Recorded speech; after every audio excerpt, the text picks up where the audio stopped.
Son of Bengal বাংলার খবর, আপনাদের সাথে আপনাদের পাশে। মন্ত্রী অগ্নিমিত্রা পাল এবং আসানসোল উত্তরের বিধায়ক কৃষ্ণেন্দু মুখোপাধ্যায় আজ আসানসোল জেলা হাসপাতালে পৌঁছান। এখানে একটি নতুন কেন্দ্র উদ্বোধন করা হয়। এর নাম পুষ্টি পুনর্বাসন কেন্দ্র। অপুষ্টিতে ভুগছেন এমন শিশু ও তাদের মায়েদের এখানে চিকিৎসা দেওয়া হবে এবং তাদের পুষ্টিকর খাবার দেওয়া হবে, যাতে করে এই শিশুরা অপুষ্টির হাত থেকে বাঁচতে পারে। এই উপলক্ষে মন্ত্রী অগ্নিমিত্রা পাল বলেন যে আজ এই পুষ্টি পুনর্বাসন কেন্দ্রের উদ্বোধন করতে পেরে তিনি খুব খুশি। তিনি জানান আসানসোল উত্তরের বিধায়কও তার সঙ্গে রয়েছেন। এছাড়াও পশ্চিম বর্ধমান জেলার মুখ্য স্বাস্থ্য আধিকারিক এবং আসানসোল জেলা হাসপাতালের সুপার সহ অন্যান্য আধিকারিকরাও এখানে উপস্থিত রয়েছেন। মন্ত্রী বলেন শিশু ও তাদের মায়েদের পুষ্টিকর খাবার দিতে কেন্দ্রীয় সরকার সবসময় আন্তরিক। শিশু ও তাদের মায়েদের সুস্থ রাখতে কেন্দ্রীয় সরকার বিভিন্ন ধরনের প্রকল্প শুরু করেছে। এই প্রকল্পটিও তারই একটি অংশ। তিনি আসানসোল জেলা হাসপাতালে এটি শুরু করার জন্য মুখ্যমন্ত্রীকে ধন্যবাদ জানান এবং এই প্রকল্পের জন্য তিনি রাজ্য সরকারের স্বাস্থ্যমন্ত্রীকেও ধন্যবাদ জানান। সেবা যাতে আরো উন্নত করা যায় সেজন্য তিনি হাসপাতালের কর্মকর্তাদের নির্দেশও দেন। আসানসোল উত্তরের বিজেপি বিধায়ক কৃষ্ণেন্দু মুখোপাধ্যায় বলেছেন যে রাজ্য সরকার গঠনের পর মাত্র 2 মাস পেরিয়েছে, কিন্তু এই 2 মাসে বিভিন্ন বিভাগে যেভাবে কাজ করা হচ্ছে তিনি বুঝতে পারছেন যে রাজ্যে সত্যিকারের পরিবর্তন হয়েছে এবং পরিস্থিতি আরো ভালো হচ্ছে। তিনি বলেন যে কিছু ভালো হতে সময় লাগবে, তবে তিনি আত্মবিশ্বাসী যে মুখ্যমন্ত্রী এবং তার পুরো মন্ত্রিসভা যেভাবে কাজ করছেন তাতে অবশ্যই পুরো রাজ্যের প্রতিটি বিভাগে উন্নয়ন হবে। Bureau report, son of Bengal বাংলার খবর। আজকে আমাদের আসানসোল জেলা হাসপাতালে এসেছিলাম এবং এখানে এনআরসি নিউট্রিশনাল রিহ্যাবিলিটেশন সেন্টার, যে বাচ্চারা আন্ডার নারিশড মাল নারিশড তাদের সেই বাচ্চাদেরকে আইডেন্টিফাই করে অ্যারাউন্ড 10 জন বাচ্চা একবার করে নেওয়া হবে এবং তাদেরকে মিনিমাম 14 দিন রেখে বাচ্চাটি এবং তার মা তাকে রেখে তাদের নিউট্রিশন লেভেল বাড়ানো হবে।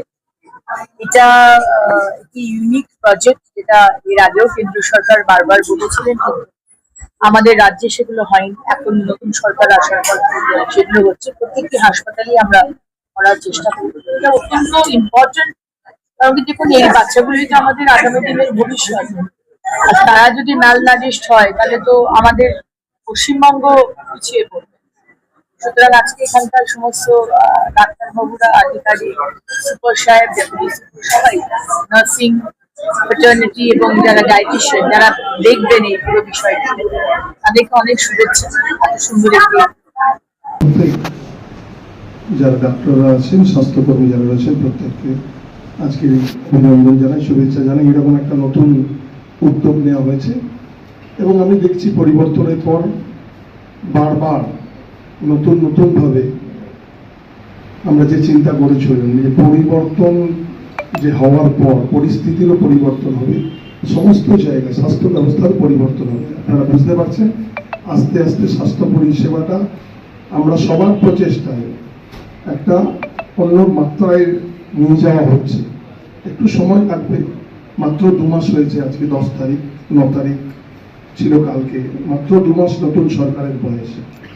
আমি চাইব যে আসানসোল এই জেলা হাসপাতালে যে পরিষেবা, মানে মানুষের অনেক চাহিদা, মানুষের অনেক এক্সপেকটেশন, সাধারণ মানুষরা আসে, তারা যেন এখান থেকে ভালো একটা মেসেজ নিয়ে যায়।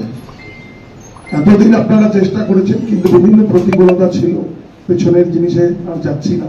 নতুন যে উদ্যোগ আমরা শুরু করছি, নতুন সরকার, নতুন ব্যবস্থা এবং নতুন সুপার সাহেব এসছেন। আমি চাইব নতুন সুপার সাহেব দেখবেন যে রেফার যেন বেশি না হয়।